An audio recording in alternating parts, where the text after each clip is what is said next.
Welcome to my tutorial editing. Paano ko ginawa ang video to?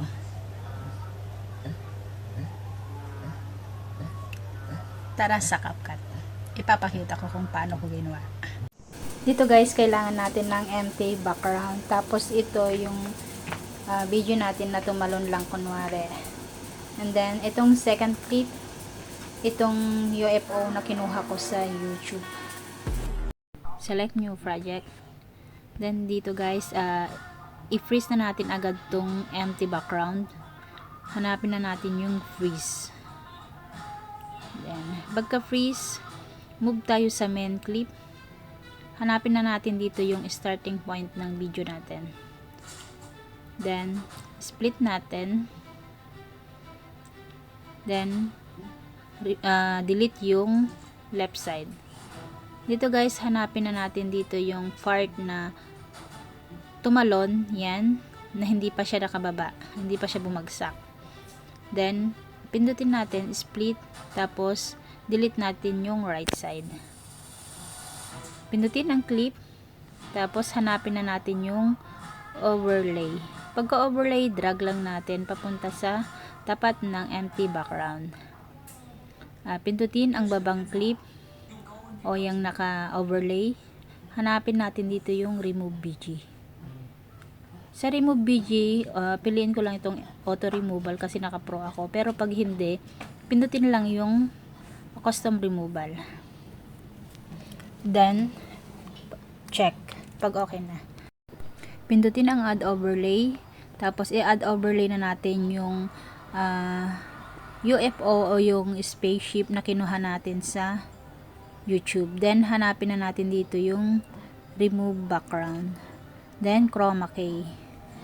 Then, yung nakikita nyo yung color picker, itapat lang sa may green. Ayan. Okay na. Tapos, yung intensity, i-adjust lang para medyo mawala yung pagka-green. Then, next, pindutin ang back arrow. Ayan. Tapos, hanapin na natin yung transform. Tapos, yung resize. I-resize natin para matanggal itong, yung nakikita nyo yung, yan, yung may words. Tanggalin natin. I-resize lang natin. Adjust lang. Then, pag okay na, move na tayo sa next step. Hanapin ang, adjust. Ayan, adjust. Tapos, hanapin natin yung HSL. Yan. Then, pindutin ang green. Tapos, yung hue at sa saturation niya, ibaba lang natin para talagang matanggal na yung pagka-green ng UFO. Then, next, pindutin natin yung video clip. Tapos, ibaba lang natin. Pagpalitin natin sila ng pwesto, ilagay natin siya sa third layer. And then, pindutin natin ulit ang video clip. Tapos, hanapin natin dito yung layer.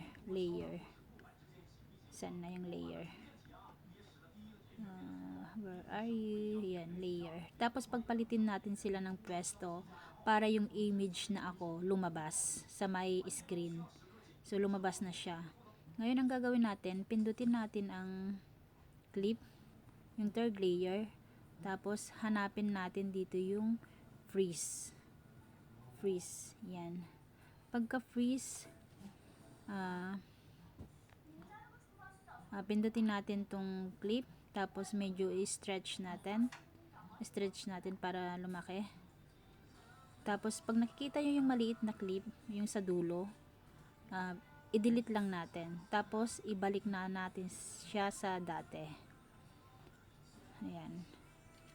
And then, next, pindutin natin yung empty background. Adjust natin, highlight natin para magpantay siya sa may UFO at sa main clip. And then, pindutin natin yung nasa babang layer. Tapos, maglagay tayo ng keyframe. So, dito guys, yung image sa may screen, habang minumove natin yung video, ipaliit lang din natin siya, i-adjust lang din natin siya Tapos medyo itaas natin ng konti. Hanggang sa maging maliit na siya. Yan.